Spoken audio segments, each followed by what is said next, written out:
from this point on we're recording, so anything that you do say can and will be used against you in the floor. I totally understand that. That's fair. It's not the first time we've heard that. Welcome to the Tunbridge Wells Borough Council What We Do podcast. Woo! Who are you and what are your job titles? Do you want to go first, Jazz? Okay, I'm Jasmine, and my job title is Customer Experience Advisor, or my assistant. Assistant. So I am assistant. You're an assistant. I'm an assistant. And I work over in the Amelia Scott building, based mostly in the contact centre. And I am Leslie, and I'm the contact centre team leader, so I look after the team that Jazz works on, and we deal with all the incoming telephone calls for Tunbridge Wells Borough Council. And I bet that you are having a lovely time doing that. Absolutely. What is the overall role of your team? We're split between front of house and contact centre, so we've got the public face people coming in off the streets, asking us questions, and the contact centre. So we deal with every single individual incoming inquiry to the council, be that just on switchboard, and we transfer it out to departments we don't deal with. But Jazz and her crew will answer questions on housing, council tax, benefits, the dreaded bins, assembly hall theatre bookings, parking. So there's some massive services there, and the contact centre is kind of mirrored downstairs, front of house as well, where they get a lot of homeless applications. Very, very busy team. So what do you do day to day? Start off coming into the office, log on, you have no idea what you're going to face. That's the fun part of the day, I guess. It's just, if you're on switch, then you're directing calls outwards to either our team or to other people, answering queries on whatever people hit you with, really. And when I come in the morning, I make sure we've kind of utilised our resources as best as possible to make sure the right people are in the right queues.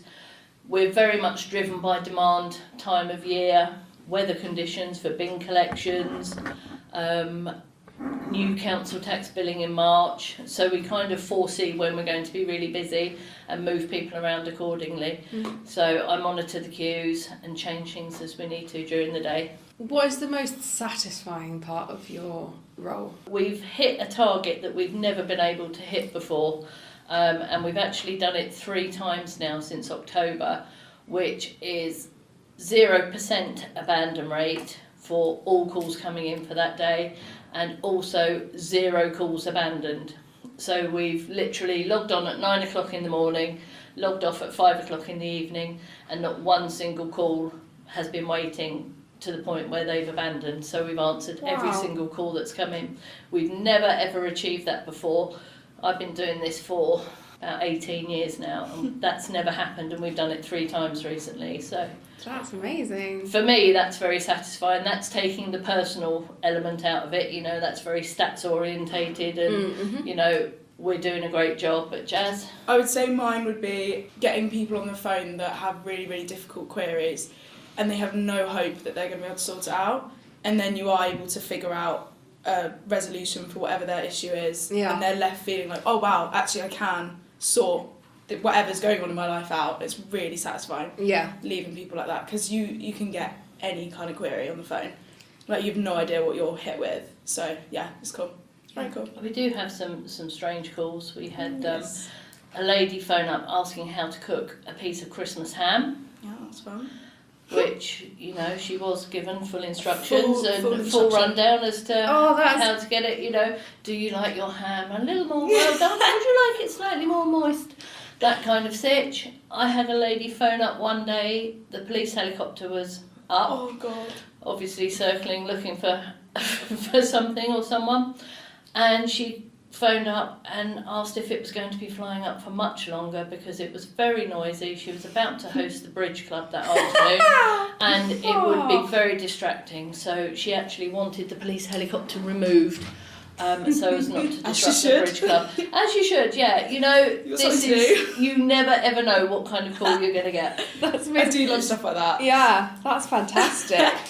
I read a lot of the consultation responses, so similar things that you get where people are like, this consultation's about parking, but excuse me, I'm going to go off about the police helicopter for like 180 words. Exactly. Oh, that's, I guess those calls probably break up quite a lot of difficult ones as well. So sometimes you need them because when you've had a call like that and you kind of pass it round that this strange call's just happened, it does seem to kind of lift everybody, doesn't it? And you're like, 100%. wow, it's very Tunbridge Wells sometimes. yes, Very It's good. Tunbridge Wells. Yeah. And I love that we all talk about stuff like that. So we have to share that kind of call. Yeah. Everyone needs to know, I've just been asked how to cook ham. But it sounds like it's a really quite a tight-knit team. Like, you guys support each other quite well. Yeah, like a family, aren't Definitely. we? It's really wholesome. Definitely. We've done a lot of recruiting recently, and, you know, hopefully Jazz will be able to get her head out the door when we leave here, but I think we've nailed it because we have got a cracking little team now, and everybody's got their strengths, everybody's got their weaknesses, but the weaknesses are covered by somebody else's strengths. 100%. And it kind of goes round, and if anybody's having a bit of a down day, somebody else will notice that and chivvy them along. So it's a nice team. Yeah. What sort of background do you need to get into this line of work? Because you've just been hiring recently, so if you have people coming from all different kinds of backgrounds, or are there specific skills that you look for? We're not asking for years and years of experience in customer service, because a lot of the time you can't teach that. You are either a people person or you're not. So we look for personalities, the way people work together, which is why we have assessment days with group challenges and everything, to see how people work together. And we're very keen to kind of get the right fit for the existing team. You know, we want to make sure somebody's going to fit in.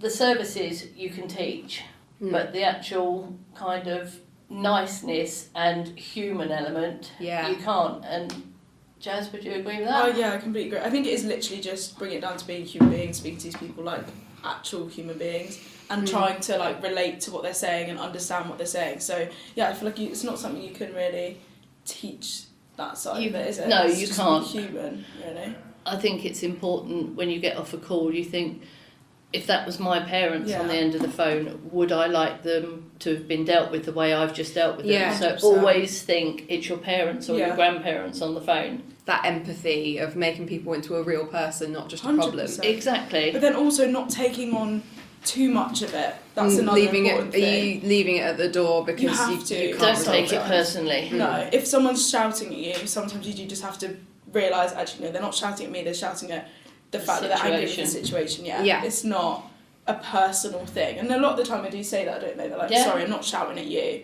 I'm shouting at the situation. You kind of are. But Yeah, you are. Trust me, you are. Yeah. My ears hurt. Yeah.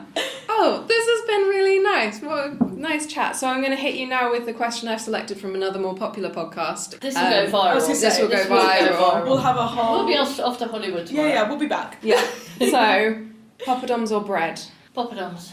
Poppadoms? Poppadoms. Poppadoms. Both of you going poppadoms. I'm getting Well, really close. fed up with bread. I went right off my sandwiches, didn't I? And I had a pot She noodle did. phase. But then she went off that as well. I'm off pot noodles, mac on sandwiches now, but poppadoms. Yeah.